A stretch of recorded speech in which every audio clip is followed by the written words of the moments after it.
This episode is brought to you by Midwest Night Watchers, found everywhere on your favorite podcast platforms.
Hi, everybody. Welcome to Piercing the Veil.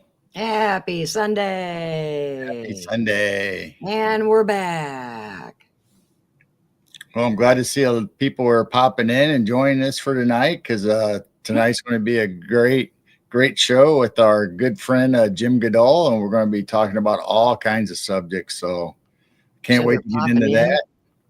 They're popping in, even Heidi Pop. Hey, even Heidi popped in. When you said popping in. So good to see everyone in chat. Let me just go through and get everybody now. We've got Val, we got Heidi Pop, we got Polly, we have Clay, Moon at Noon, Scott. All right, where's everybody? Is that it? Val? Yeah, we had people pop in as soon as I made the show. That was crazy. And we got Jackie from, I think she said Netherlands. I think that's where Jackie's from, Zamek. Yeah, I think so. We got Raymond. I think I got everybody. If I missed you, Blazer was in earlier. Hey, Blazer.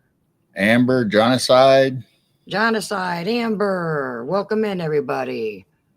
You must be here to watch Jim. Roger Blair. Hi, Roger. Hey, Roger. Hey, Tim Mothman. Everybody's flying in right now. Jonocide. All right. Grace. Welcome in, Grace.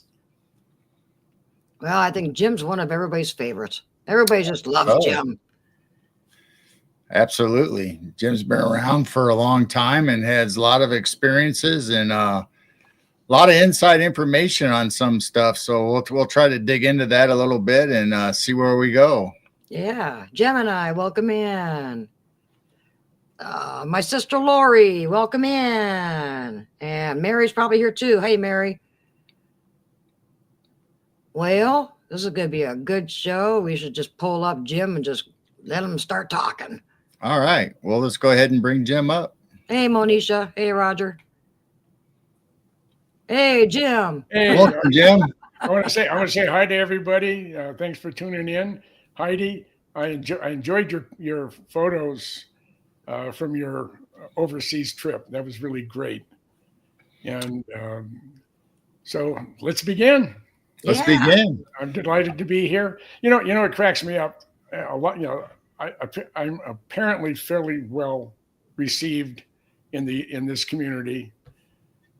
But MUFON has only invited me once, and that was in Las Vegas, and that was 5 years ago. And wonder why that is. And they haven't since. And I mean, it doesn't hurt my feelings any, but sometimes I just they have some of the same talking heads that that they've had one segment of the UFO community. And it's really small, but that's all they ever talk about.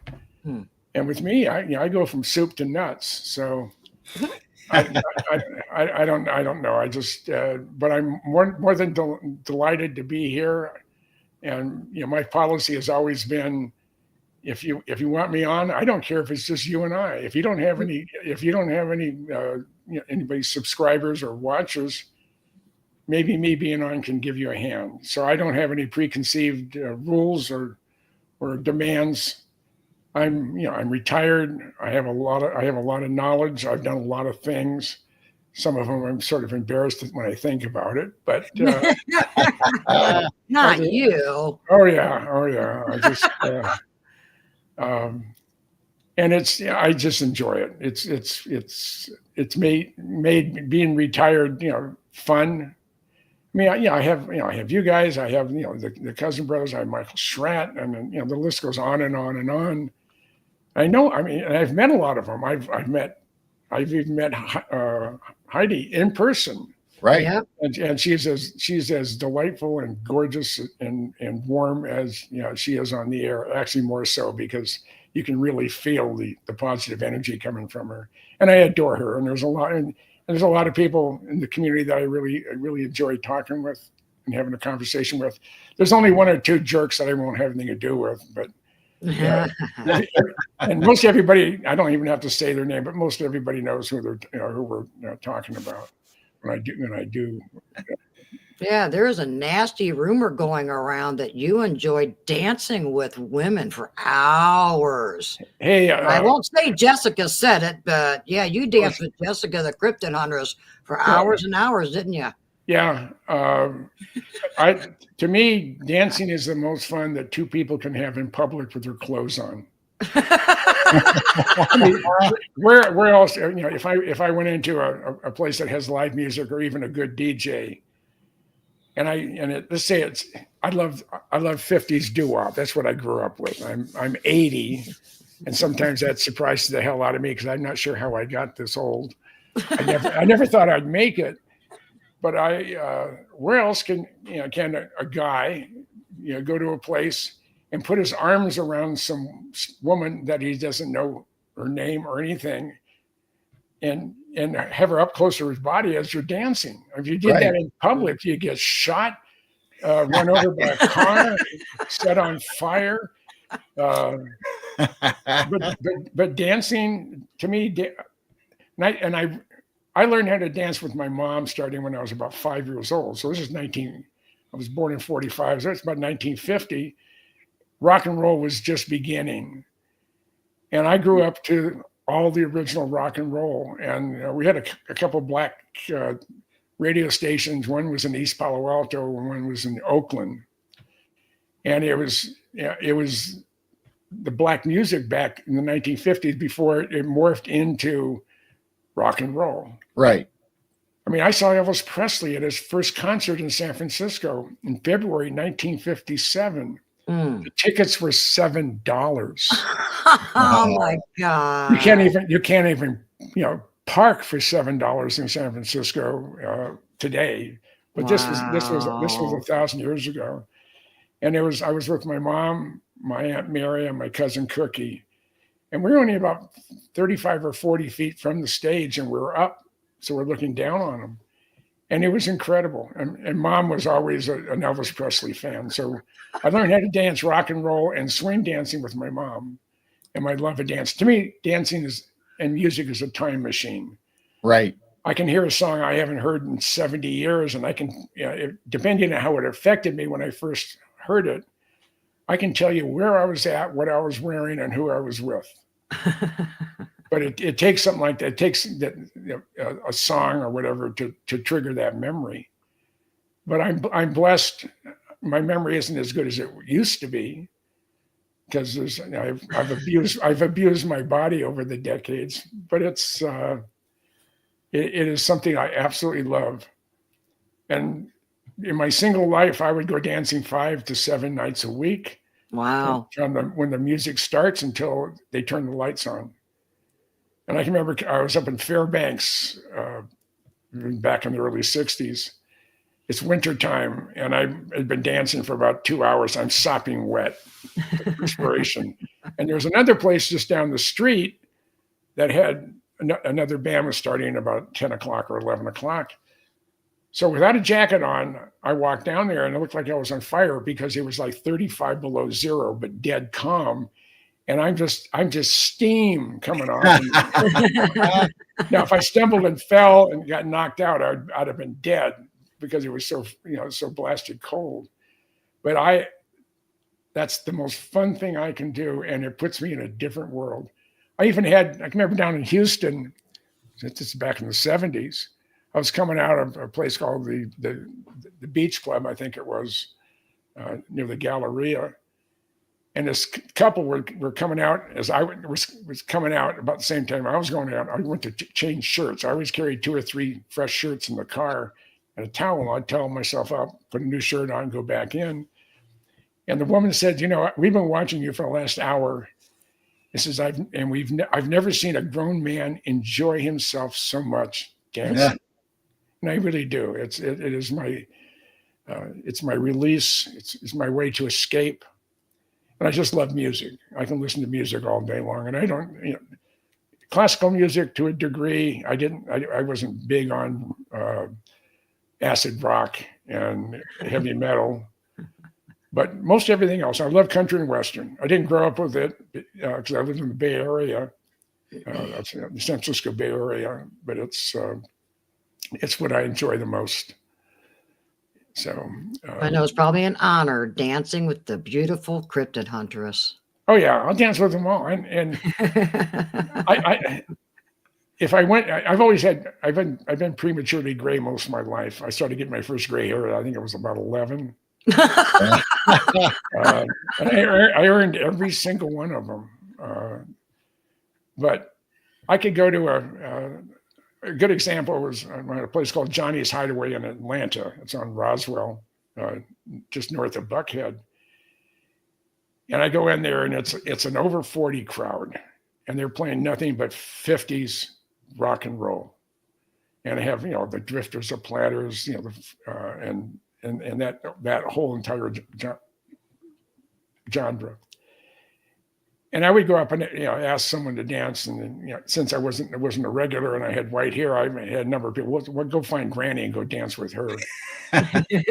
So I usually find a overweight black lady that really wants to dance, but no one's going to ask her for whatever reason. I'd go up. I said, "Would you care to dance?" It looked me up and down and said, "If you have the nerve," I said, "if you don't like how I dance, you can walk off the dance floor. I won't be offended." And I go out there and dance 2 or 3 songs with her, and pretty soon I have women coming up to me to ask me to dance. Wow. I enjoy it so much. And one of the funnier ones, I was with John Andrews, who really started me in all this where we're at today. And we were down in St. Louis. We're actually in St. Charles, west of downtown St. Louis. And there was a place, I think it was a Jukebox Cafe in a shopping center. And I had a nice suit on, and I'm in there with John Andrews. He was from Testers. He's the one who did the Bob Lazar sports model kit. And he's the one who introduced me to John Lear, who introduced me to Bob Lazar, and so on and so forth. But I've been dancing for a couple hours, and I'm sitting there just trying to cool off a little bit. And this absolutely drop dead gorgeous black lady in a St. John's knit with probably $250,000 worth of real sparklies on her. I mean, just beautiful. And she came up to me and she said, "My husband said it was okay if I asked you to dance." So we went on a dance floor, and it was two fast songs, and then the last one was a slow song. And we're dancing, and she stops right in the middle of it. She goes like this, and she rubs my cheek, and she says, "You are white, aren't you?" and that was one of the nicest compliments I've ever gotten. So yes, I do love to dance, and I don't have a very good sense of balance anymore. My knees, killing me with arthritis, so I can't do what I used to do, but I still love it. I love every minute of it. So well, since you brought up John Lear and introduced you to Bob Lazar, let's head down that avenue. Yeah. All right. Well, we'll start with John Andrews from Testers. Okay. John was like my big brother, and we talked all the time. He was in San Diego. we went out in the desert multiple times, but when I first met him and we just clicked, he said, I have a friend that you have to meet next time we're in Vegas, and we'll go over to his house. I think you'll enjoy him. I said, who's that? And he said, John Lear. I said, like a Learjet? And he said, exactly, like a Learjet. That's what, his dad brought Learjet to the world. And John and I hit it right off. And so it was just a lot of fun. And that became my friendship with Lear. And through Lear, I met George Knapp. And then in November of '88, the United States Air Force announced the existence of two they're actually gray programs, the B-2 stealth bomber, the Northrop B-2 stealth bomber, and the F-117 stealth fighter. One was released on the 11th of November, 1988, and the other one was on the 22nd of November, 1988. And we knew where the B-2s were. They were going to be at Edwards, but the F-117, the only photo they showed was a backlit. It was compressed because of a telephoto lens. They probably cooked the negative to eliminate some of the detail, and that's the photo that showed up. I had heard through a mutual friend that they knew that the F-117s were flying out of Tonopah. So the first week of January of '89, I called up Lear and I said, hey, I'm coming to town. Let's go see if we can find an F-117. He said, come on down. So I flew into McCarran. I rented a car and went over to Lear's place, and we packed up our goodies and we camera and everything else, and we headed out to the town of Tonopah. So we're going up US 95 along the edge of the California-Nevada border. And Tonopah is about 200 miles away from Vegas. And we're about two-thirds of the way up there. And we're just north of Scotty's Junction. And Scotty's Junction was infamous for being a location of a legal house of prostitution that the government took over because they hadn't paid their taxes. And they managed, in a house of ill repute, they managed to run it out of business. I don't know if the product spoiled on the shelf or whatever it was, but how does that happen? Well, the federal government's really good at it. I use that reference because people who've been up US 95 between Vegas and Tonopah sort of know right where that's at. But about 15 miles north of Scotty's Junction, an F-117 flies about 1,500 feet over the road and about crashed the car. Because all we got was that one ugly little photo that was released, and I about crashed the car. So we got into Tonopah. We grabbed a quick bite because we were starved, and then we headed east on US 6. It was about 14 miles out down the road. You're in the middle of nowhere when you leave the town of Tonopah. There's a big blue and white sign with a B-43 nuclear weapon on top and a booster, and it says Sandia Labs Tonopah Test Range. So we turn down this road. You go 18 miles, and there's a fence. There's a guard shack. And you can see the man camp and everything else close by. Now, I was in the military at the time, and I could get on any base unless they were in a restricted area. And Tonopah Test Range was in a restricted area. So we just drove down the fence line, and you can look down. You can do that today, and you can see the entire base. Yeah. And it was really exciting. Now, this is before digital cameras. And I normally would shoot with Kodachrome, either Kodachrome 25 or Kodachrome 64. You get 36 exposures. You'd buy mailers, so you'd send it off to Lima, Ohio, to get them processed by Kodak. But that was going to take a week. Right. So I have a Nikon. I have Nikon lenses, and I decided I was going to shoot with Kodak Kodacolor 100, real fine grain color film, print film. So I'm on the fence line with John, And I look to the north, and you see a black fuzzy ball about 15 or 18 miles north with a light on it underneath, and then another smaller one, sort of yellow and yellowish whitish blue with a little light. So I figure that's a chase plane.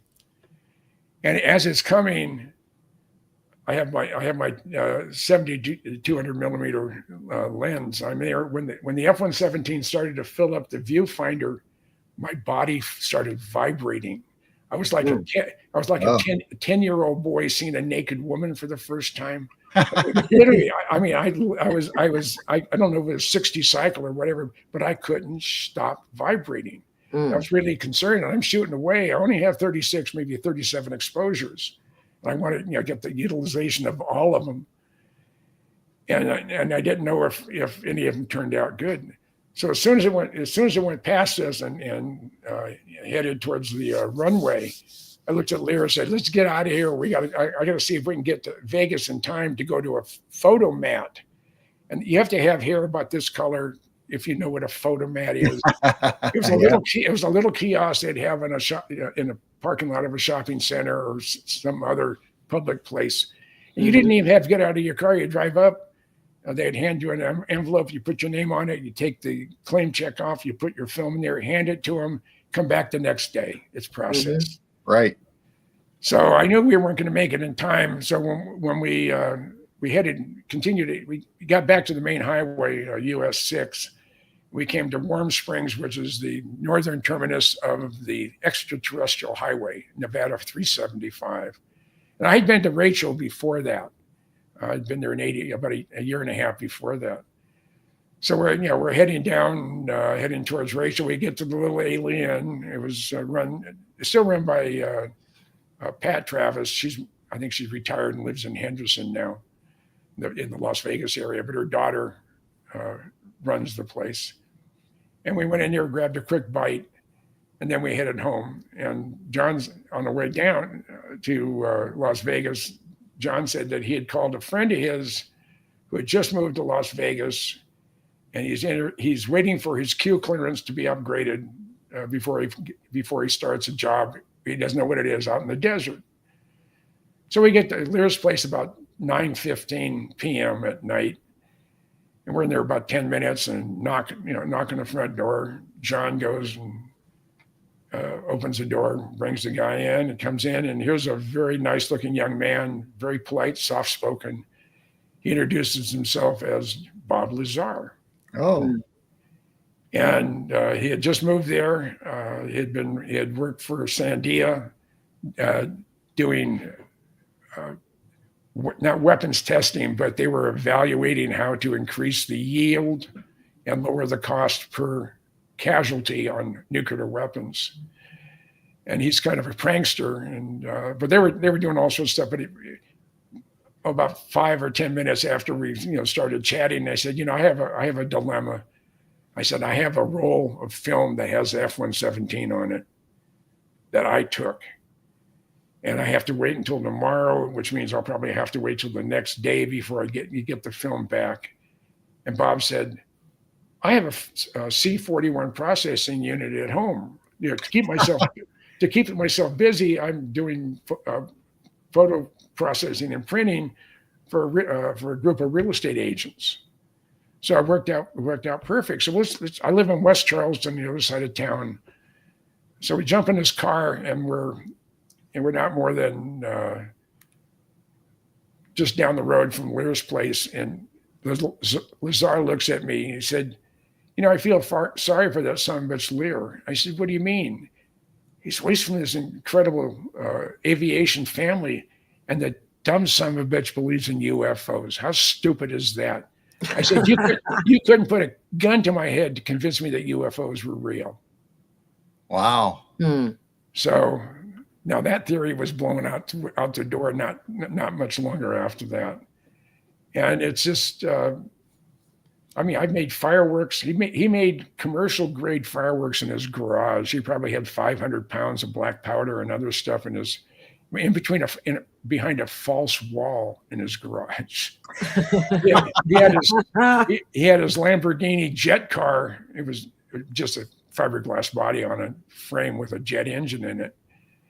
And one of the things that he was proud about, and it proved some of its legitimacy of who Bob is when he worked at Sandia, he was written up by the Sandia employee newspaper.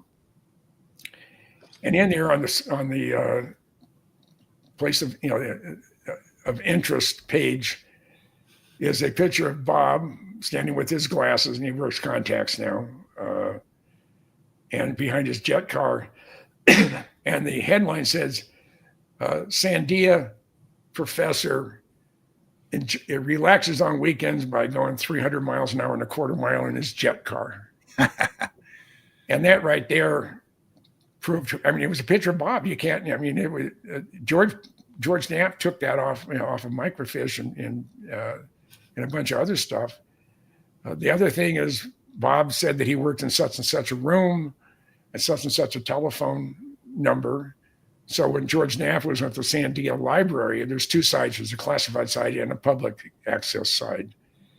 And he found the address book for, phone book for all the employees at Sandia. He's going through and sure shooting, there's Bob, Robert Lazar. The room number was correct. The phone number was correct. And the guys he said he worked with, he looked their names up and they were assigned to the same room and the same phone number.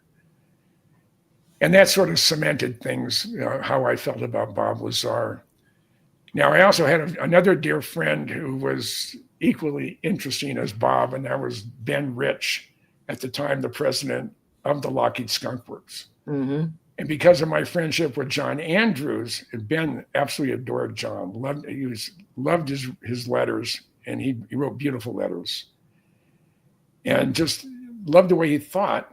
And because of my love affair with things that go bump in the night, especially Lockheed Skunk Works stuff, it was just a natural, we just sort of came together. And we talked once a quarter for 25 years. Wow. He usually called me, or I would, if I was in town or somewhere I knew we had a business line, I would call him. This is before cell phones. That's some people can't comprehend that the world before cell phones and internet and Wi-Fi, but it really existed. And Ben would tell me stuff. He was always amazed about what I did, how much I both John Andrews and I could dig up. And this is just before he passed away. It's I think it's December '96. Ben Rich was dying from esophageal cancer. The chemicals used in the solvents on low observable coatings is deadly. You get a whiff of, even Lazar said, you get a whiff of it, and it's already affected you. Wow. And I know some maintenance guys who were there at Area 51 when they were doing the flight test of the F-117. They said, everybody, and there's one particular guy, he was the number 2 enlisted guy on the program. He said, everybody I know that was on the program, everybody has colon cancer of some sort. There's polyps. Wow. He goes in every 6 months, and they'll take out a half a dozen of them. So they're paying a heavy price. But the vapors from the solvents caused Ben to come down with esophageal cancer. And he was dying. But we were talking about our dear friend John Andrews, and it was right after John had just passed away. And that's when Ben said, Jim said, we have things out in the desert that is 50 years beyond what you can comprehend. And if you've seen movies like Star Wars or Star Trek, we've been there, done that, or decided it wasn't worth the effort.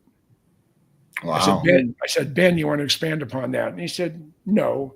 And then he had the nerve to die on me about 10 days later. And so that right there validated the fact that if Ben says that we have things, that would, if you've seen movies like Star Wars or Star Trek, what would be too complex for us to do what we saw in the movies? I don't know if they'd be teleporting or not. That would be one of the biggest challenges. And then we have my time in the Pentagon during Desert Desert Shield and Desert Storm. One of the things Bob Lazar gave me was a copy of his W-2 from the United States Navy. And I always had, when I was activated, I was in the Air Guard at that time. My active duty was earlier in the 60s. I'm at the Pentagon. I'm at Guard Bureau. My job is to read every single message going to and from CENTCOM. I had the equivalent of a Q clearance. I had top secret with special access. And my job was to read everything. If Schwarzkopf saw it, I saw it. Oh. If the president saw it, I saw it. So I'm going through all this stuff, and I'm looking for anything that doesn't make sense as far as they list every airplane that was going to fly that day, the call sign, where they're flying out of, the serial number, everything. And I'm going through a pile of books this high because Desert Shield was already 4 days in when I arrived in DC. And I'm looking for something spooky, and I can't find it. So this one particular day, I guess there was a lot of activity. It was something was stand down of activity in the Middle East. So I'm just sort of bored, and I'm in a Pentagon computer, and I pull out Lazar's W-2, and I'm looking for the specific department of the Navy that paid him. Right. And I couldn't find it anywhere. So I said, well, I got to find it I got to talk to somebody that may know. So I decided, I think it was Naval Investigative Services. I don't recall. It's been 40 years? Almost 40, 30 years at least, 35 years. So I'm in uniform. I'm a tech sergeant, E6. I have all sorts of ribbons because I've been in it for, I'm an old guy. And I have a fresh haircut and I'm looking sharp.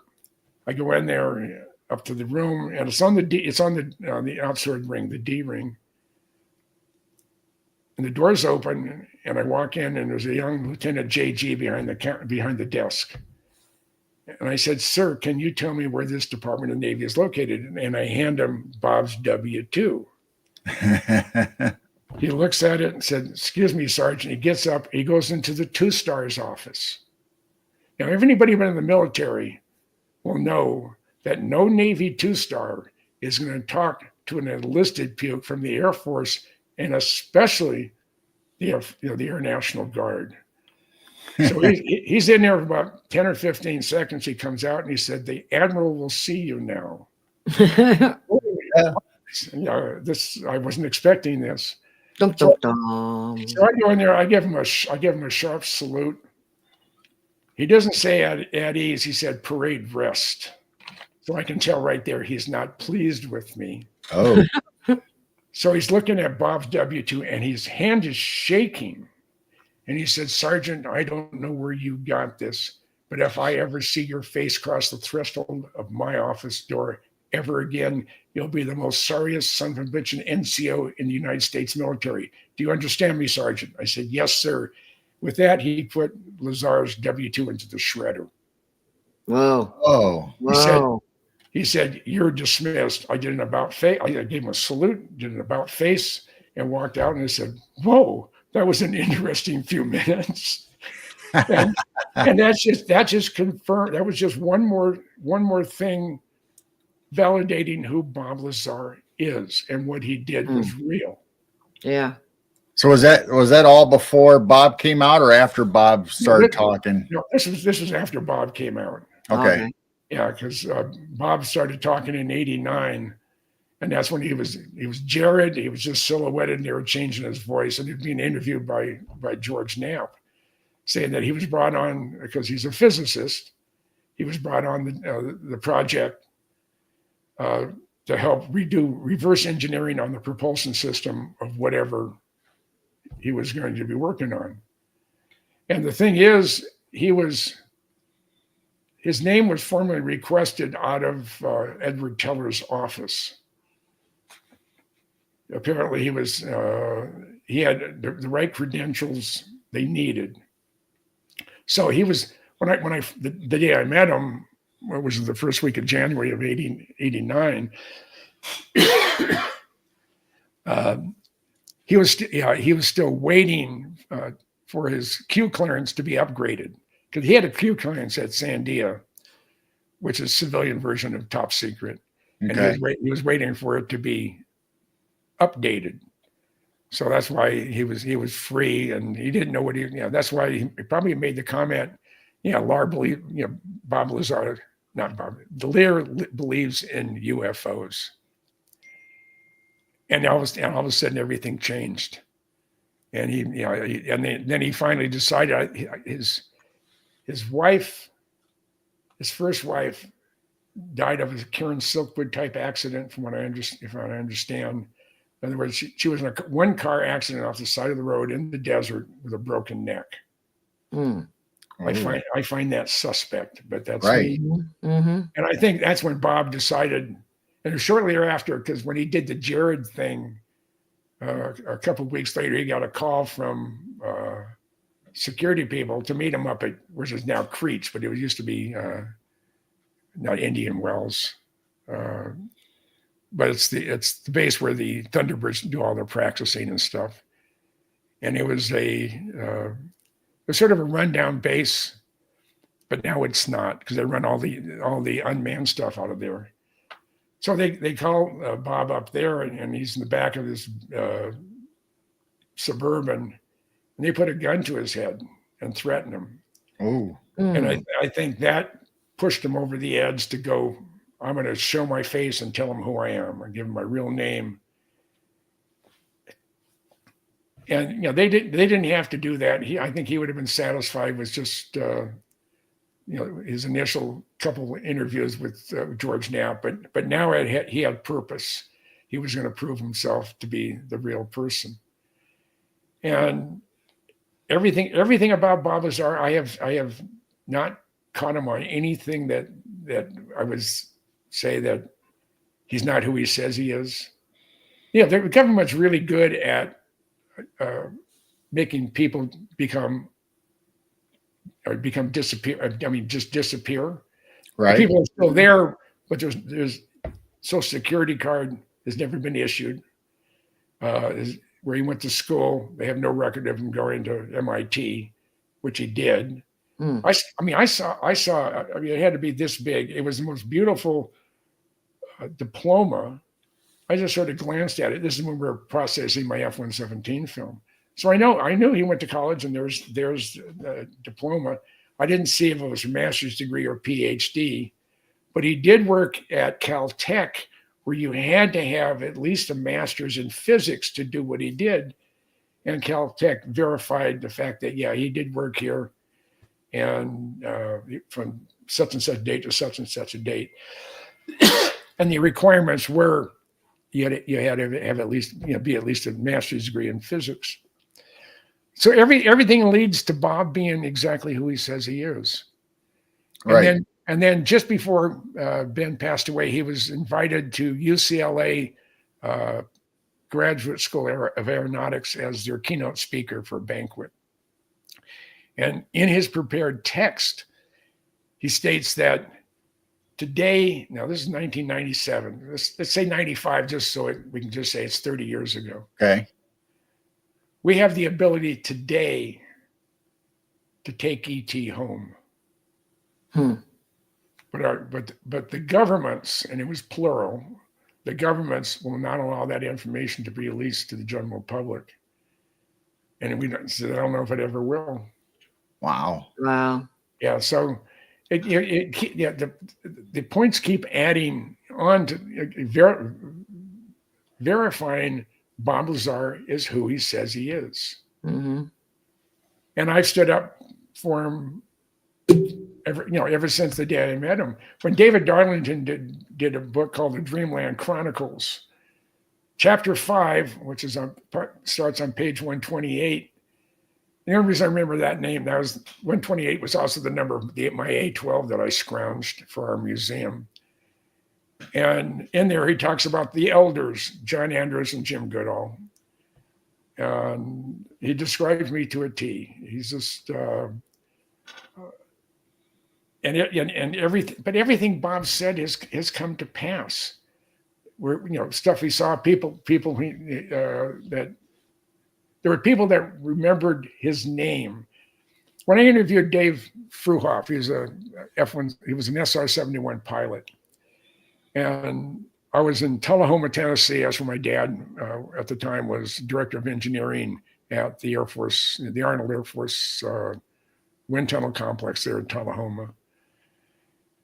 And I knew Dave Fruhoff lived in Lynchburg, which is 11 miles away. Lynchburg is famous for being the home of Jack Daniels, but it's also a dry county. You can't buy booze in Lynchburg. You can send it to the next county, you can go buy it, but you can't buy it there at Lynchburg. So when I went and interviewed Dave Fruhoff, I interviewed him because he had to bail out of an SR-71 trainer when they had a total electrical failure. And it crashed short of the runway. Both guys got out, both the pilot and the instructor pilot got out, but it crashed north of the approach end of the runway, about 5 miles from the end of the runway.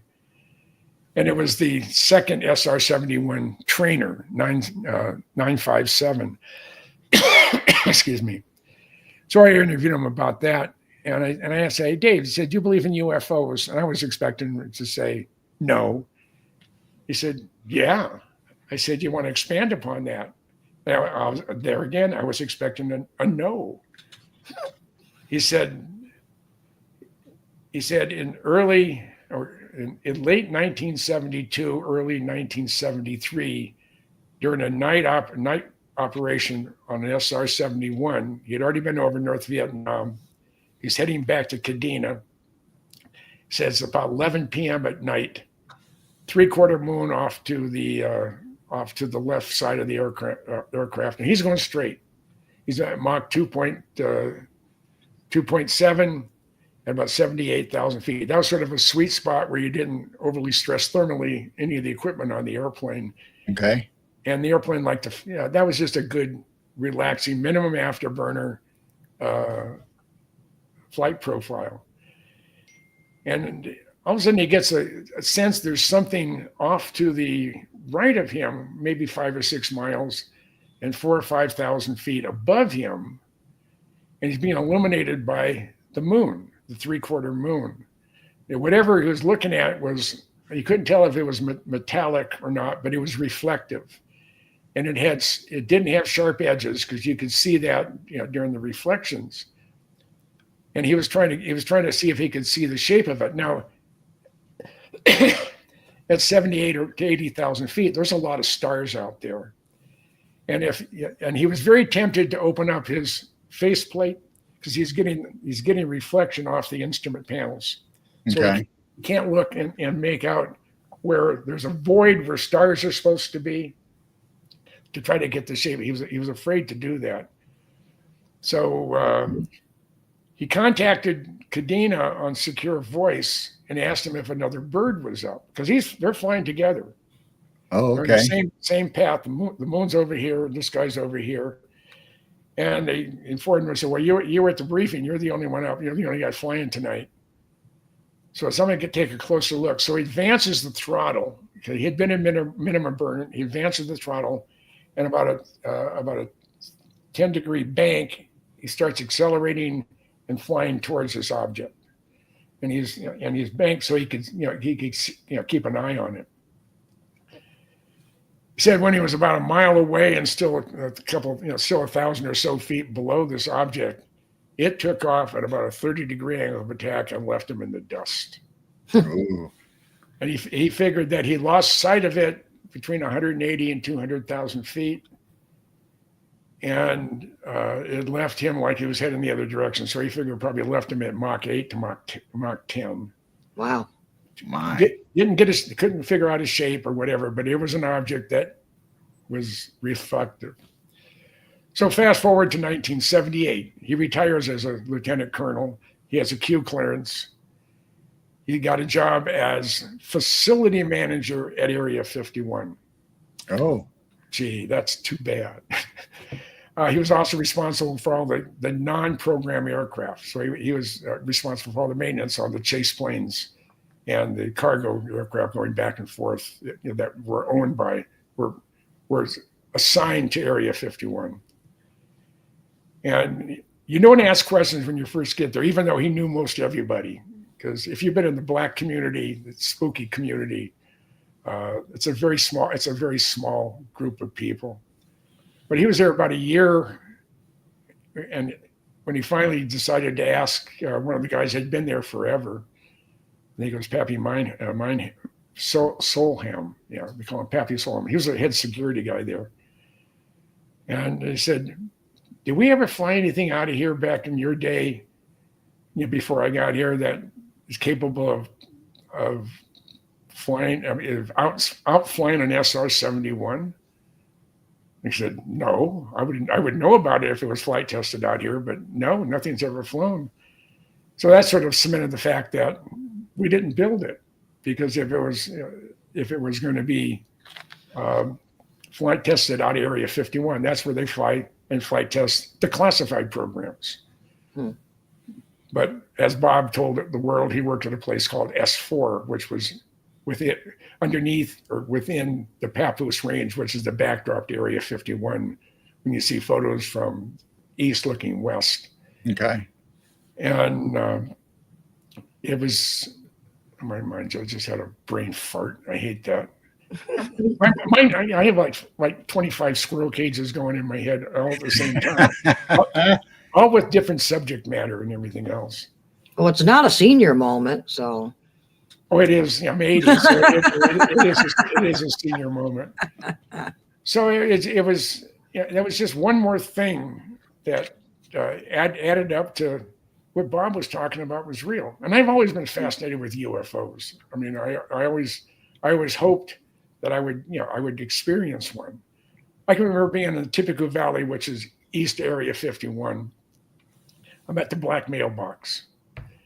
It's a sliver moon. It's just going behind the mountains, and it's still a little bit of a glow. And my eyes had adjusted. Like, it was so dark, I couldn't see my feet.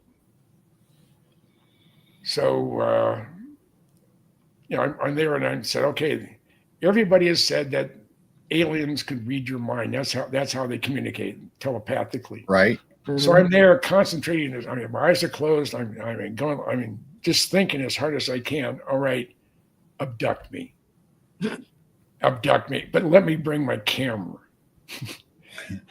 And nothing. And I mean, I've been out to the in and around Area 51 and Tonopah Test Range. Way back in the day, it was at least 80 different occasions. Now it's about 90 different occasions, and I've never seen anything I couldn't explain. And I'm not deterred, but I'm disappointed. So, but it's just one thing after another. It just keeps adding on to making Bob that much more legitimate. Mm-hmm. Right, because like you said, he worked in that area in 51, and they always said that that didn't exist, it wasn't there. Then there was proof that it did, and Bob talked about the element that they used. Yeah, element 115. I did ask him when he first talked about the documentary he's doing with Luigi Vannutelli, and he said there's 3 parts to the disclosure or to the release of the information. The biggest one and the most important one is the movie itself, or the documentary itself. And he said he's seen just bits and pieces of it. He hasn't seen the whole thing. He's seen just bits and pieces of it. And it just gave him goosebumps. And he said it was so realistic. He said he could smell the hangar. Wow. And that's part 1. Part 2, I believe, unless they change their mind, that they're going to come out with a museum quality metal 1/48 scale sports model with the hangar. The box you get it in will be the hangar, and it'll have all the support equipment that was in there.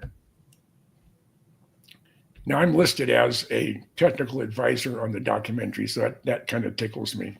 And then Bob said the other thing. He said the final thing is we plan on showing something. It's either gonna blow absolutely everybody away, or it'll be a total disaster. Oh, I said, you're telling me that you've acquired enough element 115 to fly something? And he sort of smiles. He says, yes, and it's in various places around the world. It's not in one place. I don't know where it's at, but apparently he knows where it's at. And I think they're going to have a demonstration. They're going to actually fly it. Really? It is. Yeah, that's what I believe. Now, I may be totally wrong, and that's just speculation on my part. But wow. like Bob said, it'll either blow the world away, or it'll be a total bust. So he said, and people forget that Lazar has a photographic memory. So if he read something in a tactical manual or looked at some type of structure or circuitry that the anti-gravity unit in the sports model, he knows exactly. He knows the dimensions are. He knows the materials and everything else. So they should be able to replicate it pretty close. And apparently, the sports model was recovered from an ancient site. I don't know where that ancient site was. I've never asked Bob, but it's when you say ancient, that means it's 20, 30, 100,000 years old. Oh my. When I was going to and from Belize here in 2000, 21, 22, and early 23, I was with a group that were looking at hopefully doing some excavation on a unexcavated Mayan pyramid complex in southern Belize. And the guy who headed it up turned out to be a real jackass and just screwed things up royally for anybody else who wants to follow behind him. So that all came to an end. But talking to the archaeologists there in Belize, we're talking about the pyramids, and they all and all the guides at the pyramid complexes in Belize that have been excavated, they're grad students, University of Belize School of Archaeology. So and Belize isn't that big. It's the widest point is about 68 miles and about 180 miles tip to tip. Right. The total population is like 380,000 people. That's it. But as I was talking to various tour guides at a couple of different sites, they said it's universally agreed that the Mayan pyramids that are seen all over Mesoamerica were not built. They're not 2,000 years old. They're somewhere between 20,000 and 200,000 years old. And the Mayas, the Incas, and the Aztecs found them abandoned and repurposed them for their own use. Yes. So, and that's the official feeling towards the pyramids, that they were built by a giant race of beings of some sort, Mm-hmm. and that it could they could be as old as 200,000 years or older. And there's some speculation now that humanoids occupying the Earth, we're the seventh iteration of humanoids.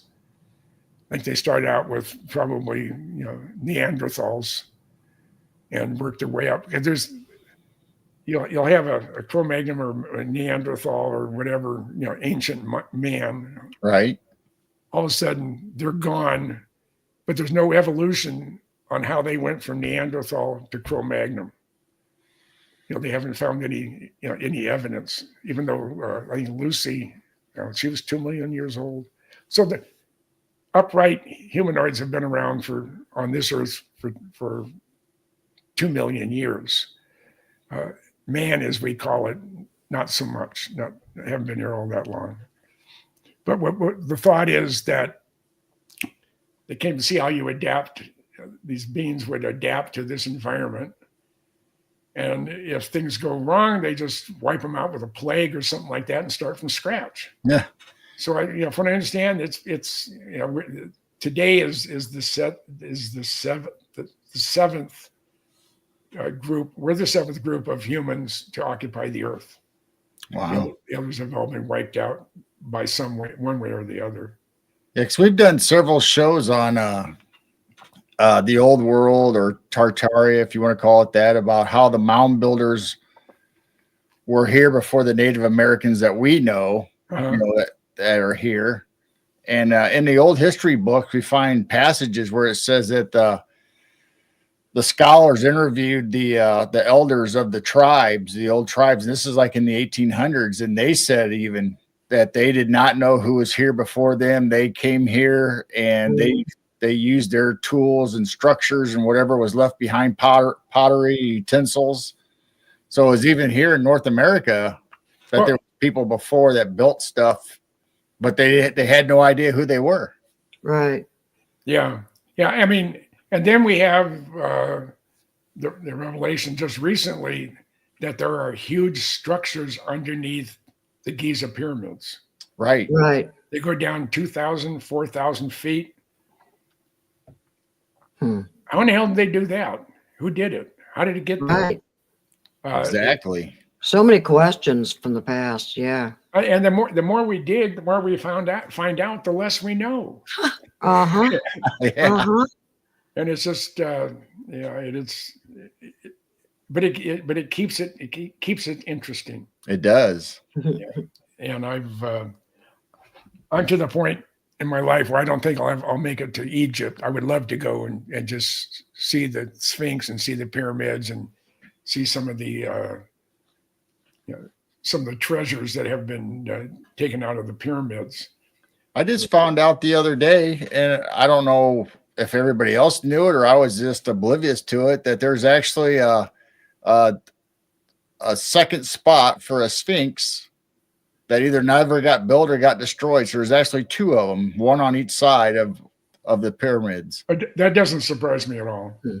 That doesn't surprise. And in the Bible, they talk about David and Goliath, because there's been rumblings of a super group of giant beings. Mm-hmm.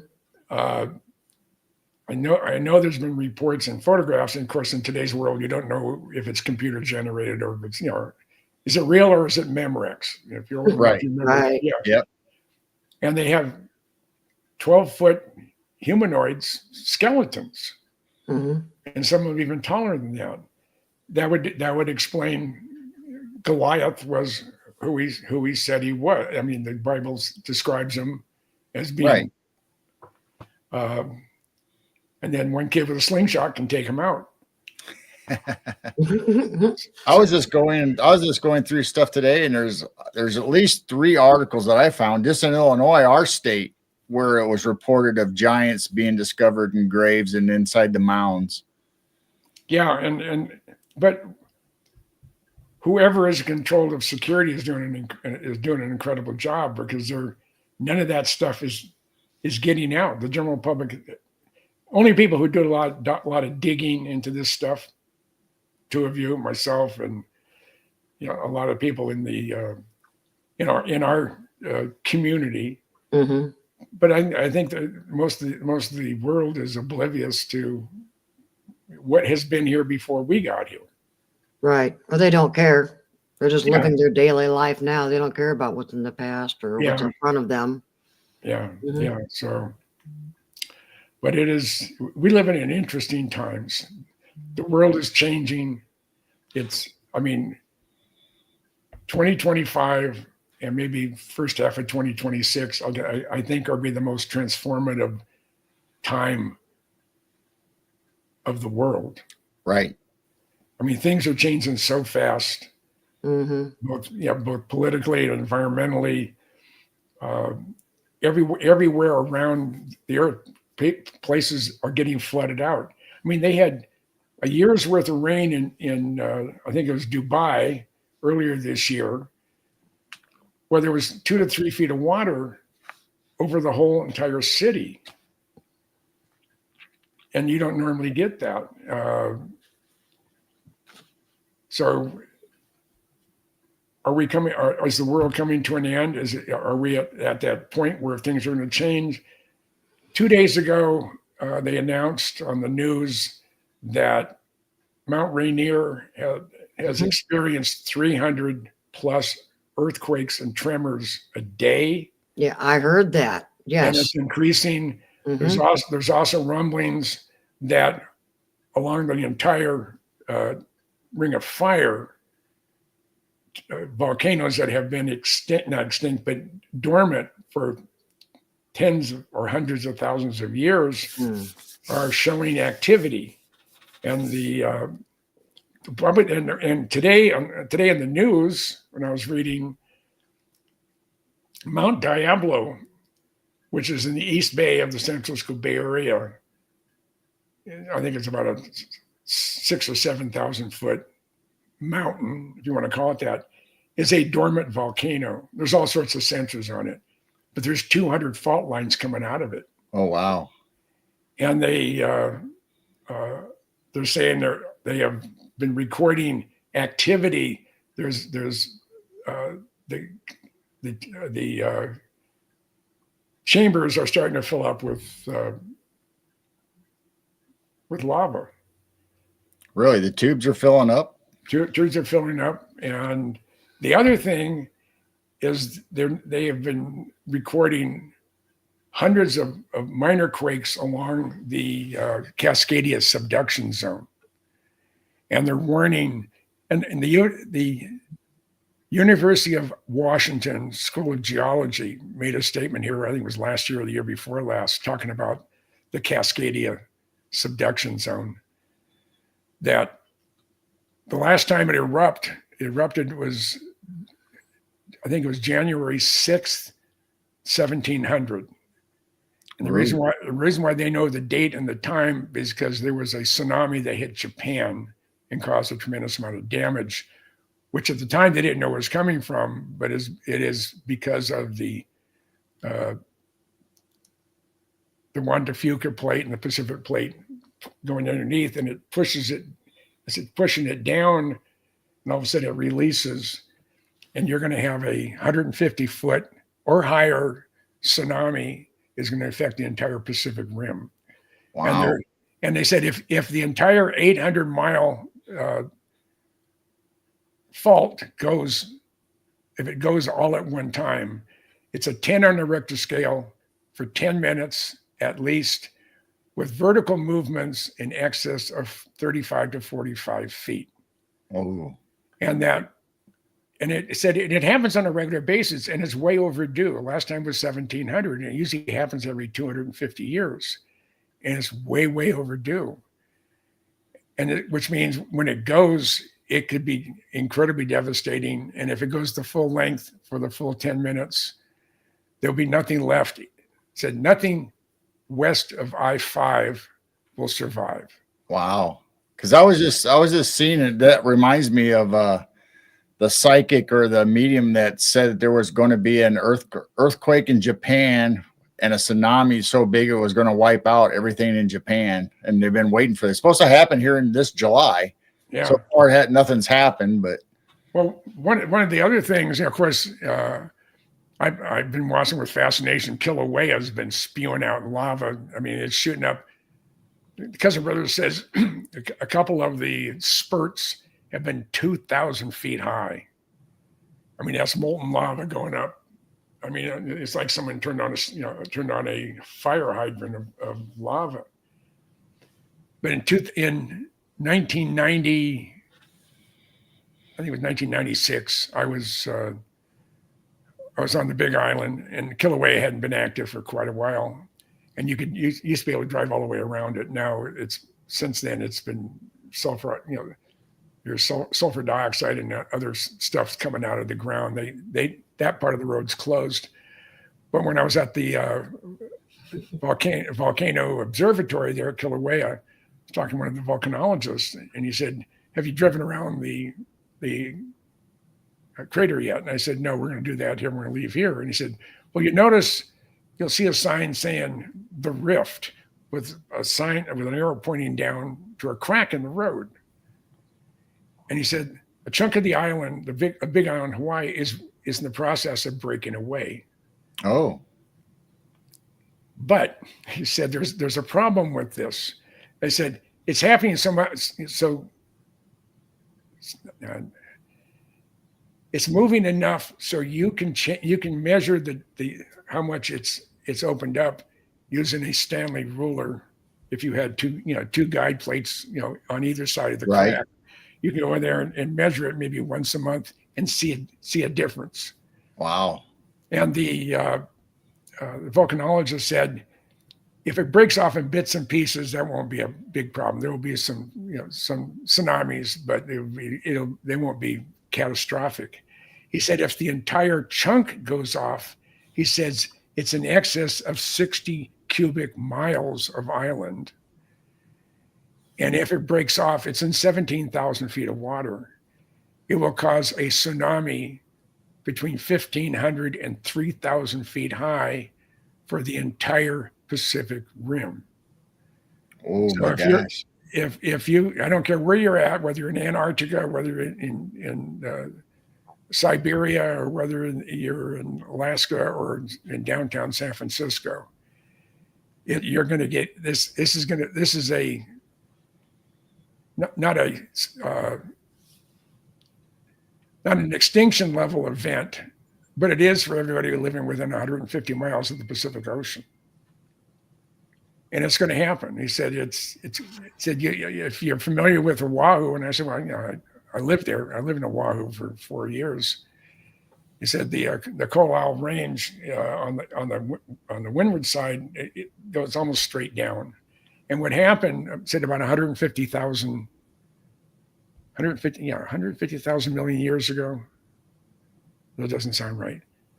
A long time ago. We're talking about hundreds of thousands of years. Right. A chunk fell off of the island of Oahu, and the debris field goes out about 120 miles from the island. So that whole thing just slid off. And and of course, that many hundreds of thousands of years ago, there was nobody to report it. But geological core samples and everything will prove it that something big did happen back a long time ago. But that could also make my home here in Arizona waterfront property. Yeah. Yeah. I mean, they keep talking about the super volcano in Yellowstone. Oh, yeah. And it's like they said that there's certain areas of Yellowstone that are 6 feet higher than they were 2 years ago. Oh, wow. It's pushing up. And every single volcano, I mean, you look around and watch the news, and I get it. It's called the Alien Report, I think it is. I get it every night. It lists every earthquake on the planet, and if there's been anything geological movements. And every day there's hundreds of them all over the place. They only talk about the ones that are above 4 on the Richter scale. And what people don't understand when they hear a 7 on the Richter scale and then an 8, well, it's only just a little bit more. No, you go from a 1 on the Richter scale to 2. The 2 is 10 times the intensity of 1. Right. From 2 to 3, 3 is 10 times the intensity of 2. So I mean, you're going like this as far as the level of destruction that will cause by an earthquake. So yeah, it escalates really fast when you go by the scale. Yeah. And I was in Alaska during the Good Friday earthquake. It was my 19th birthday, 1964. I was in Simi Valley for the Simi Valley earthquake in 71. I was in the Hollywood Hills for the Northridge earthquake. I was downtown San Francisco for the Loma Prieta earthquake. And I was on Whidbey Island, which is north of Seattle, during the Nisqually quake. I think it was 7.1. I thought something was wrong with my car. I pulled up the stoplight, and I had a 96 Impala SS, so it's a big V8. And all of a sudden, the car starts going like this. I said, I must have lost a whole bank of spark on one side. I was a little bit concerned, and then I look up and I see the lights. Everything's way.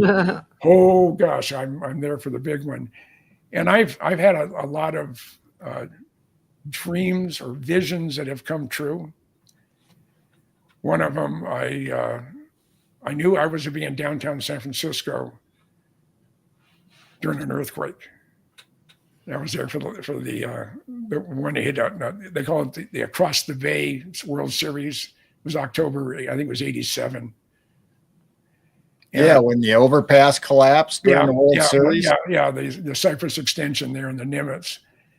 And I told my first wife, says, I keep having this feeling I'm going to be in San Francisco during a big earthquake. I said, wait, yeah, but you stay with family over in the East Bay, and you grew up down in Mountain View, Los Altos area, around right in the middle of Silicon Valley. I have friends down there, and I would never stay in San Francisco to stay. I'd go there and party or whatever, and then at the end of the night head home.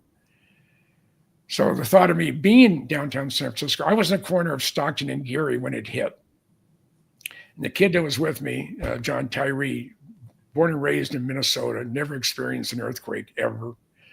And there was a homeless guy beating on the glass there at Ide Magnum's. And all of a sudden I hear breaking glass.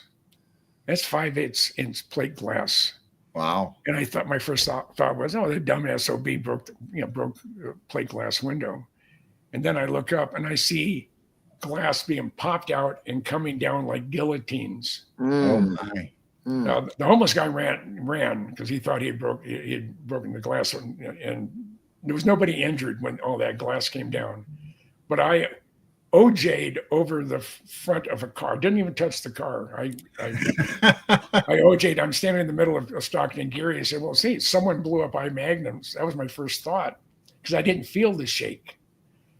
And then I look around, and I see dust and debris towards Market Street. I finally wander over. There was a Baccarat crystal store. There wasn't anything about that high of rubble inside the store. Everything came crashed down. And we're standing outside on right there, Union Square. And John says, what do we do? What do we do? And I said, well, this was either the earthquake and we're going to have tremors afterwards, or it was a preview of a coming attraction. So we're going to stay here for at least an hour and waiting for the next shoe to drop. And what it was about 25 minutes later, after the first earthquake, they had a tremor, which means it wasn't too bad. But all of San Francisco was without power. And my first thought was, oh my God, this is going to be anarchy plus. Right. But I think Jerry Brown was still the governor, and Mary Aliotta was the mayor of San Francisco, and they put out and I don't know who the attorney general was, but they put out a broadcast to everybody. Anybody caught taking advantage of the loss of power or the earthquake, orders were given to shoot on sight. So they were going to nip it in the bud. It was probably the least crime was committed that particular night in the San Francisco Bay Area than any other night before or since, because everybody knew that, well, if you're going to FOFA, this, you don't want to be getting that. You're going to find out. Yeah. So it was just an incredibly interesting time. But we finally got down to Palo Alto, and they had power, and we went into a restaurant to get a bite to eat. And it was, there was a line going outside to go in, because everybody, the only place that had power was a small area of Palo Alto. And we finally get in there. I get on a payphone. I call the wife. Says, you okay? Are you okay? I said, yeah. I said, I hardly felt it, but there's no power in San Francisco. She said, yeah, but you've been telling me about you were going to be in San Francisco during a major earthquake for the last 6 or 7 years. I said, I know. And I've had a number of them. I've had a vision or a thought that I'm going to be in the Pacific Northwest in Seattle when the Cascadia subduction zone decides to go pop. And that's going to be a 9 or a 10 on the Richter scale. Really? But in my vision or my dream, everybody I know or I care about makes it out okay. So, but one I had that I never told anybody because it was too outrageous, and I had the same vision over a course period of about 10 years, are two wide-bodied aircraft flying into the World Trade Center. I saw that in my dreams or whatever it is for 10 years, but it was so outrageous. So it was so outrageous I couldn't tell anybody. Wow. So I saw September 11th, 2001. I saw it in 1991 in my gosh, in my visions, and about once every 6 to 10 months, I would wake up with that thought in my mind. So my mom could. I don't think she could do remote viewing, but my Sicilian grandmother could. My grandfather moved the entire village from Palermo, Sicily, or outside of Palermo, Sicily, to the San Joaquin Sacramento River Delta in a dirty little river town called Pittsburgh, California. It was known, they had a big steel mill there for years, the Geneva Works. And he moved the entire fishing village there, starting in I think it was in 1896 or 1897, and finally moved permanently there. He left Palermo. I had the name of the ship, but it slipped my mind. But he left Palermo on April 1st, 1901, to move to America permanently. But when the hell was I going with that? I don't know, but my grandmother, her name was Angelina Cardinale, was her maiden name. She was the matriarch of everybody in Pittsburgh, California that was Sicilian. And if your name ended in a vowel, I was related to you somehow. Yeah. So the village wives would come up to Nana, as I called her, and said, Angelina says Giuseppe should be coming back from fishing. They'll be gone for 5 months. There's no telephone, there's no telegraph, there's no nothing. They said, how much money is going to be in Giuseppe's pay envelope? Because they get paid cash. And Nana would say, I will ask my great aunt in my dreams tonight. And we'll see how he's doing. And she was always within $1 or $2 of being right on the button. And it was every person got paid a different amount depending on how they contributed to the catch. And one night, Mom said it was about 3 o'clock in the morning. My grandmother woke up screaming, saying, Papa has fallen overboard. Now, the only thing that keeps the water from freezing is it's salt water, and they have up to 60-foot tides in some of the areas there in Alaska where they're fishing. And my grandfather was doing something, and he slipped and fell overboard. I mean, he has his all his gear, to keep him dry, his hip waders. Right. Everything else. He falls into the water. They have 12 to 15 knot. When the tide's going in or coming out, maximum can be up to 15 knots. I mean, it roars. And Nana woke up, and all 5 of the kids said, Mama, what happened? What happened? He said, Papa fell overboard. But he caught his foot on a net, and they were able to pull him in. He's okay. Wow. And she made a note on her calendar. Anytime she had a vision like that, she'd make a note. And then when they finally returned after being gone 5 months, my grandfather told my grandmother that you almost lost me. And Nana says, yes, I know. And she knew where they were. Oh, wow. Yeah. And that is part of my genetic makeup. And I think is why I've had visions. Mom used to have them all the time. And we grew up, our house was about 4 miles from the center of the San Andreas Fault there in Santa Clara County. And Mom would she'd be, all of a sudden she had this quizzical look on her face. He said, "It's earthquake weather. We're going to have an earthquake." She didn't get them all, but every one she said, "We're going to have an earthquake." We had an earthquake within 24 hours of her saying that. Wow. Yeah. So do you have any dreams or premonitions these days? Just me being in the Pacific Northwest when the Cascadia subduction storm decides to go pop. And that will be, if I didn't have white hair, it'd probably make it go, snow white instantly. But that's going to happen. It's not an if, it's a when. And same with Kilauea, chunk breaking off the big island of Hawaii. That's not an if, it's just a when. It could be 100,000 years from now. I was going to ask you, do you ever get any idea or inclination on how long before any of this happens when you start dreaming about it? No, it's other than the fact I can sort of see myself in a mirror brushing my teeth or whatever it is, and I'm about the same age, or maybe even a little bit older, but not much. But I didn't get any sense of how long it's going to be, other than the fact that I was going to experience it firsthand. Okay. And the rest is history. I'm just waiting for something. I'm waiting for something to happen, and I get very uneasy when when I go to Seattle, where I drive over to Southern California. I have a lot of friends that live there. So we just need to keep you away from the West Coast. Yeah, but I know I have friends that live in Fallbrook, which is north of San Diego.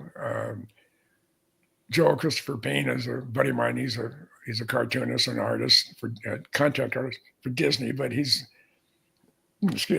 also into things that go bump in the night. Oh. And I have the Cousin Brothers, and I have the first woman I ever asked to marry me. I did that in 1966. I still keep it.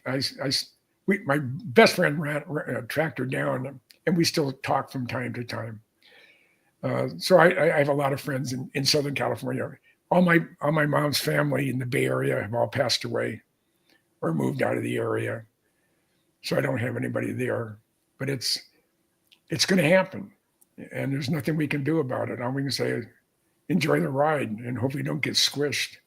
Wow. Because there's always talk about how the West Coast, if the fault line goes and it's all going to slide into the ocean, the whole side of the West Coast, but I don't know how far inland it's supposed to go. It would probably go to the foothills of the Sierra Nevadas. Right to the mountains, Yeah. And there's been all sorts of geological activity in the Salton Sea, Imperial Valley, because where the Baja California goes down, and you have the Sea of Cortez, and right. That is cracking. I mean, it's like this right now. It's going to go like that, and if it does, it will flood the Imperial Valley. Oh, wow. You drive down US, Interstate 8, just outside of El Centro. There's a sign. Not a sign. There's a tower, and it has a blue line across, and it says sea level. And that's about 30 feet above you or 20 feet above you. So if that opens up, everything in there is going to be under 20 to 30 feet of water. So it could get, and that's actually moving. The same with the Horn of Africa. That is starting to split. You have the Rift Valley that is starting to break away from the main part of Africa. So now, is that the one you're talking about in Africa, or that's starting to split in two? Is it there at the Cape, or is there another one further up? Well, there you have the one, the Cape Verde Islands off of the west coast of Africa. There's a crack going right down the center of the island, and it's a volcanic island, and it's breaking away. And he said, and it's broken away before you get images of the islands around Bahamas. You can see that like a teardrop, debris field on the leeward side of where the tsunami came. And they said when the if a big enough chunk falls off of the Cape Verde Islands, said it'll cause a tsunami that will go all the way to Orlando. Wow. Wow. The highest point in the state of Florida is 260 feet above sea level. And they actually have Space Mountain as the highest mountain in the state of Florida. But it's mainly 10 to 20 feet above sea level through most of the state. Yeah, because we always see those end time maps or where the scientists or whatever predict that most of the U.S. from West Coast to East Coast is going to be covered. And there's a little section of the Midwest and a little section of the mountain ranges. Yeah. So I heard the other day that they're seeing a crack in the Mississippi River. So what's that causing? Well, yeah, that's going to be interesting. Yeah, they had the big earthquake near Meridian, Tennessee, back in the 1800s. They figured it was about 8 or 8.5 on the Richter scale is what they calculate, and it disrupted the flow of the Mississippi River so much that the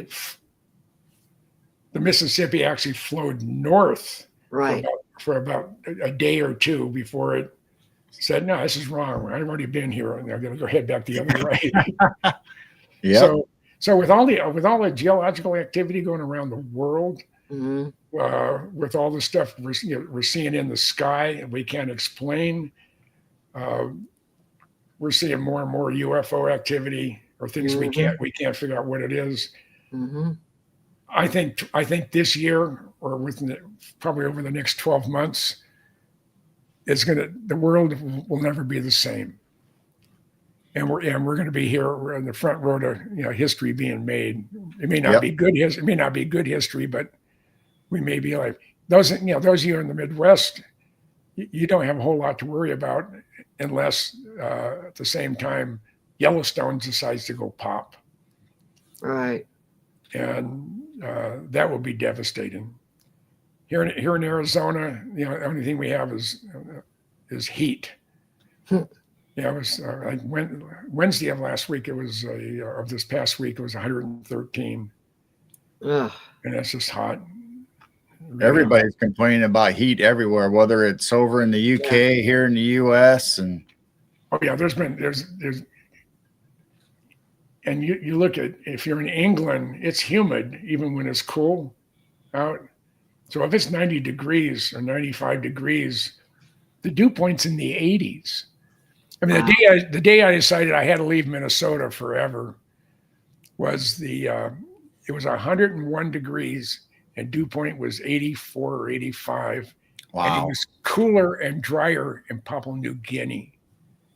And I said, I got to get the hell out of here. So I moved from Minneapolis to Washington State.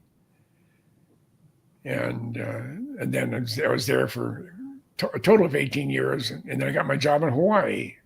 I was there for 4, and then when retired, I ended up here at a northern suburb of Tucson, Oro Valley.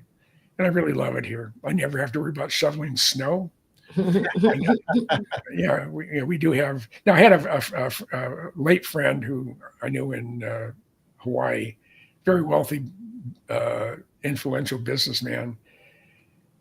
He had he had 500 feet of shoreline and a 5,000 square foot house on the water and on Fisher's Island, which is just off of Connecticut. I think it's part of New York. And my dad went to Fisher Island Elementary School. And my grandfather was commander of Coast Artillery back in the day. But Sandy and I, became friends. And I was over his house one day. So I'm going out the front door. Now you're overlooking Pearl Harbor. You're in Hawaii. You're not that far from the equator. And you're probably not more than 800 feet or 1,000 feet above sea level. And I'm going out, there's a snow shovel by the front door. I said, Sandy, when the hell is this for? He said, to remind me never to move back to anywhere I have to shovel. So, but that's about wraps it up for today. I would think. Yeah. Yeah, we're at an hour and a half mark, and it's a good time to stop, and we'll have to have you back and continue some more. I enjoy this. I really do. And I also enjoy our Geezer Gig sessions, which not many of them happened of late, but I do enjoy those as well. Yeah, it's nice when we can all get together and just hang out. And yeah, I mean, I think our record is 4 hours and 15 minutes. Right. Nonstop. And I can't remember Sonny's last name, but he was doing a podcast out of the Fresno area, and he was one of the first guys I ever did. It was actually at his place when we were doing a podcast, and we ended up going 2 different ones. We finished one and then joined one, and I talked for 5.5 hours. Oh my! Wow! And because someone asked me, said, how long can you talk about the Blackbird? Because that's my favorite airplane in the whole wide world. I said, my voice usually fails me after about 10 hours. 10 hours. 10 hours. Yeah. And, but like my TI told me in basic training, so Goodall, you have everything going for you but your mouth. So, and it has continuously got me, given me a lot of trouble. I want to thank you for the invite. I want to thank everybody that has made comments and posted stuff. Timothy Mann, of course, Heidi and everybody else. I was just sort of glancing at as I scrolled through. Jessica was in here, said hi to you. Polly. That's good. I mean, I don't fit into very many groups. I've always been a loner. I don't hang with anybody in Tucson other than my wife and my dog. But I have friends everywhere else. Mm-hmm. And so no matter where I go, if I go on a road, almost every major city is someone I know and someone I've, hung with or shot airplanes with or been out in the desert with or whatever. Right. So that's the part I enjoy. That's good. Yeah. And on June 5th of this year was a tragic day for me. My Grand Sport Corvette was totaled. It was a minor traffic accident, but it's a limited production car, and they couldn't find parts for it. Mm. So tomorrow I pick up a replacement Grand Sport Corvette, same year but different color. It's going to be red. Jim's going to do it in a red Corvette. I absolutely that's the most comfortable car I've ever driven in. I don't get butt sprung. I can drive for 10 hours, 12 hours.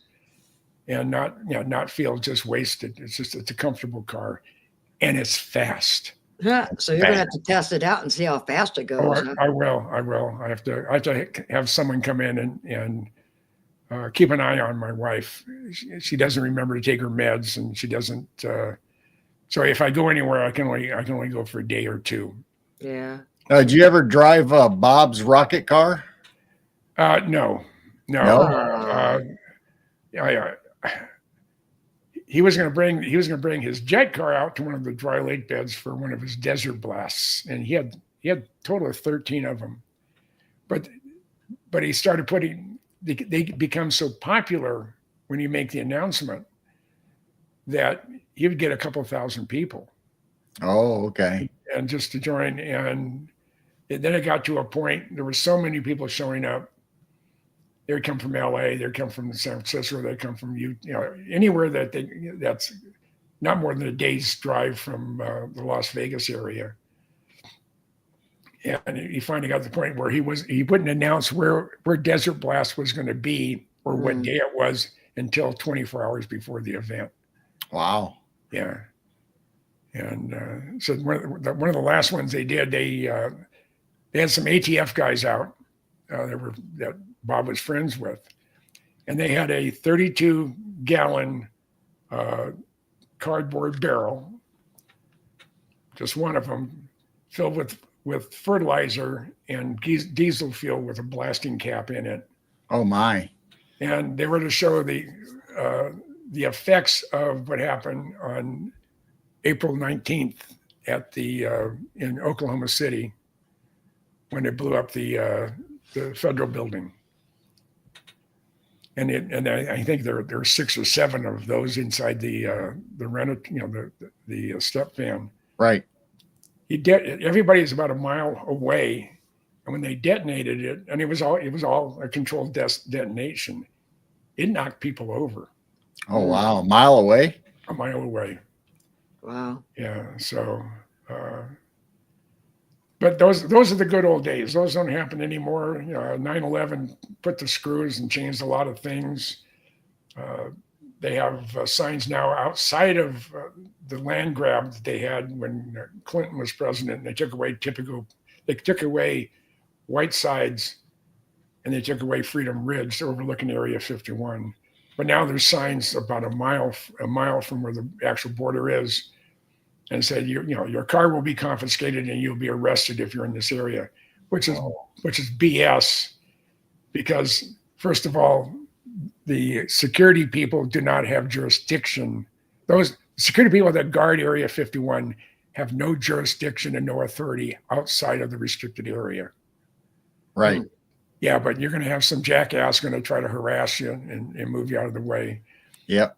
But the best place to, if anybody wants to see things that go bump in the night, I never have seen it, and it just makes me irritated. But if you're in the same valley that Rachel, Nevada is in, if you go to they call it 10-mile road, it's a 4-lane dirt road going to the bombing range, but it's just north of the perimeter Area 51.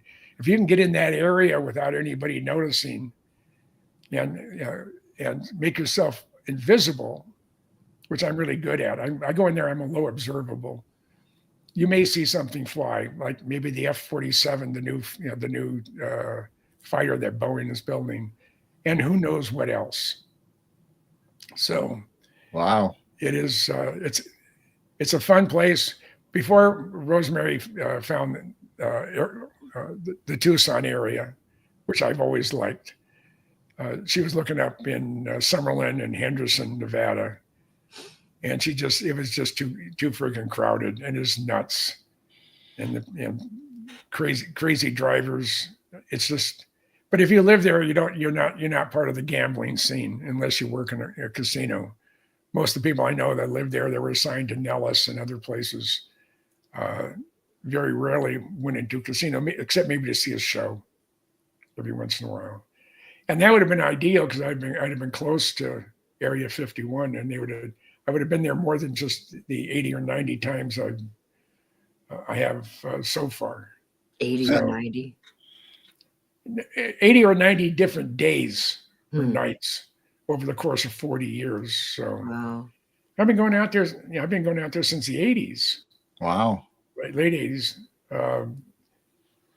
And it's just an interesting place. I like the desert. It recharges my battery. So, but we're still gabbing away, and it's almost going on. It's an hour and 40 minutes. So we heard it here first, folks. Area 51 is real.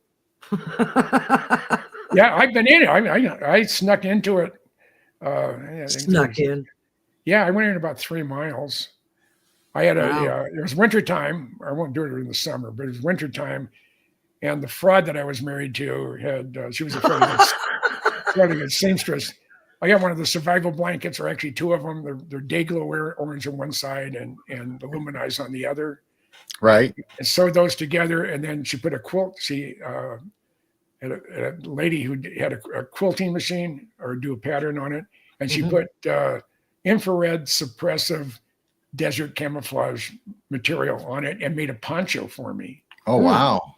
So I could put the poncho on. If I am hearing impaired, so it would have to be really loud for me to hear it. But if I was aware of the fact that there was a pave hawk heading towards me, all I have to do is just crouch down into a ball, and they wouldn't see me. Oh wow! Nice. Yeah, but I made it over about 3 of the rises, and I think it was about a dozen of them. And I'm sweating. It's 30 degrees out, and I'm just pouring sweat because I have this poncho on for one, and I was so nervous. And finally, after a while, I just said, hell with it, and I walked back. But one of the guys, we call him Agent X, retired Army Special Ops guy, he put on a crawl suit. I mean, a sniper suit. Yeah. And it took him. It was a 3-day event. He actually crawled from Freedom Ridge, that area, into Area 51, and he was within about 150 yards of the edge of the runway. Oh my gosh! Wow! And he has this suit on. Now they have sensors out there that can know if they can tell if is it an animal or is it a human walking. Mm-hmm. They have these sensors. And he said, he heard vehicles drive by and he heard people talking as they're driving, going down the runway, looking for FOD, foreign object damage, after maybe a flight test. So he said it was really difficult when he had to go to the bathroom. He couldn't stand up. He had to go on his side and go. But he had to bring a lot of water with him, even though when it's cool, because right, you do not bleed out, but you do, all that water evaporates out of your body. Yeah, you get dehydrated really fast. Very, very fast. Yeah. So he said he didn't see anything the 3 days he was out there. He went all the way in and he came all the way back out on his knees, in some cases on his belly. He didn't run into any critters. He heard them. But he said, if you really want to sneak into Area 51, and this go for anybody who's listening, go in on horseback. There's wild horses out there, so if they hear, and lay on, right at bareback, right, lay down, and put your arms around the neck, and just sort of wander in. But then you have to get off it eventually, and you'd have to find some way to make sure that the horse that you rented or bought doesn't get away from you. Yeah. So. But if anybody's interested in doing that, I'll give you a thumbs up. That would be a fun thing to do. Wow, that'd be interesting. Like the security guys told Lear and I when we actually drove into Area 51, and this is back in 89. John wanted to take a picture of the guard shack, and you can see all of Area 51 behind it. And as we drove up through the foothills, parked the car, and we see one of the guards come out. He's in black utilities. He has his hand on a 9mm, but he's a nice looking young man. Say, hey, what are you guys doing? And I said, no, we saw this road. We're bird watchers. We saw this road and decided we'd drive down and see where it went. So it looked like a pretty good sized road. And about the same time, another guy's coming out of the guard shack, putting his magazine into his M16 and loading around. And he says, and John says, Lear, he said, hey, can I take a picture of you and your guard shack? And the big guy, who's a reject from the NFL because he's too big. I mean, he had no neck, from his ears down to his shoulders with muscle. He says, if you do take that picture, you're going to be interviewed by some very unfriendly types. So I would suggest you don't. I looked at Lear and said, John, time to go. We turned around and blasted out of there. So they won't shoot you, I don't think. But they're authorized to use deadly force if necessary. Wow. Yeah. And I was there for the storm Area 51 in September of 19. I was there with George Knapp and KLAS and CBS News. And there were more, at one time, there were up to 5 million people were expressing a desire to come out there. And then they were squashing it. Yeah. In Lincoln, Esmeralda, and Nye County, those are the 3 counties that surround Area 51 and Tonopah Test Range. There's only 180, I think it was 184 beds to rent.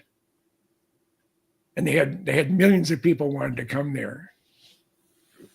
Little Alien made a ton of money, and good for them. So they had a campsite. They were charging, I don't know how much a night, and they had their alien burgers instead of normally $10. They were probably $20. But there was actually more security people than there were civilians.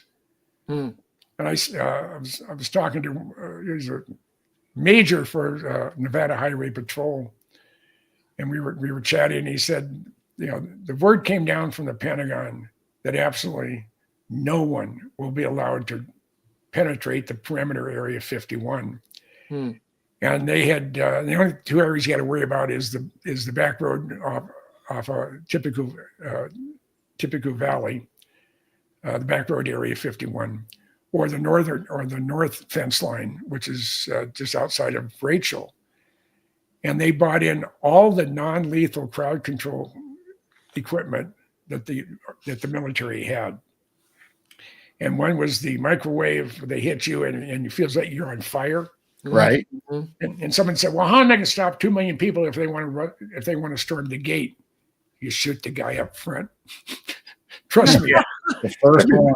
Boom, they'll be gone. And then they had what they call the brown sound, extremely, very, very powerful, low frequency sound. Ooh, right.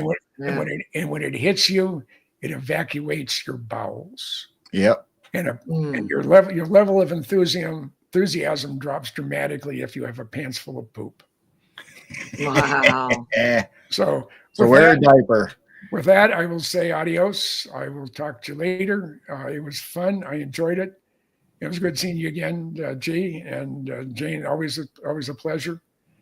And you have a great Sunday. What's left of it. And hello to everybody out there. It was a fun night. You all take care. And I'll see you at another time. Thanks, Jim. Thanks, Jim. Take care. That's been fun. Bye.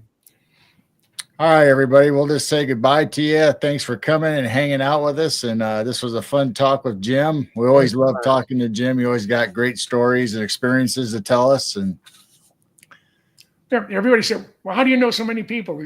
So I knew a lot of these real important people when they weren't important. I've just been, and I'm a pain in the ass too. I mean, if I'm going to try to track someone down, I do it. It's a lot easier now with the internet, but I did most of my research and going, especially on the Blackbird, before the internet, before cell phones. So you had to write a letter, asking, can I come out and visit, interview you, or pay for a long distance phone call. But if you waited after 7 p.m., it was okay. And today is just click on the keyboard and you can ask 200,000 people, you want to come out and play tomorrow. So it's fun. There you go. You all take care. I'm going to go grab some dinner, and I'm going through my photo captions on my Ohio class submarine book. Oh, okay. Yeah. So I have, it'll be volume 3 of a three volume set. I covered Los Angeles class and Know Our Adversaries in volume 1. Volume 2 was Seawolf, Virginia class, and the Navy's Area 51 on Lake Pend Oreille out in the panhandle of Idaho, Bayview, Idaho. They actually have submarines up there. They're models, but they're 1/3 scale, so they can be 100 feet. Right. The lake is 1,100 feet deep. Below 300 feet, the temperature is consistent. It's 38 degrees all the way down to the bottom. The bottom is silt. There's no rocks or anything else. And what they did, they have these submarines. They're trying to make them quiet. That's the name of the game. Now, that's their stealth. They put sound absorbing panels on the submarine, but they also have to make sure that just the physical shape is safe or can't be detected. So they'll take one of these instrumented 100-foot long submarines, pull it all the way down to the bottom, and then about a mile out from the center, all the way around, all the way up, they have hydrophones picking up noise. Right. And they release the submarine, the model, and the only noise that it's making is that it goes to water. There's no machinery running, but it's all. But they're picking up all the sound until it comes to the surface. Wow. So it's their Area 51, and it's an interesting place. And then volume 3, which I'm finishing now, is the Ohio class ballistic missile submarines and the Arsenal boats that they turned into the 4 earliest Ohio boats. It's 560 feet, 18,000 tons submerged of whoop ass. Yeah. So, but I could go on that for a long time too. So you all take care. I'm gonna say that, say good night to you, and I had a very enjoyable time. Thank you. Thank you for coming, Jim. Yeah. Thank you, and thank you everyone. Don't trigger another memory. Yeah. All right. Yeah. We're just gonna say goodbye to everybody right now. Yep. So good night, everyone. Good night, everybody. Thank you for coming. Yep. We will see you next time. Keep looking up. And keep your vibrations high. Good night. Good night, everyone. Take care.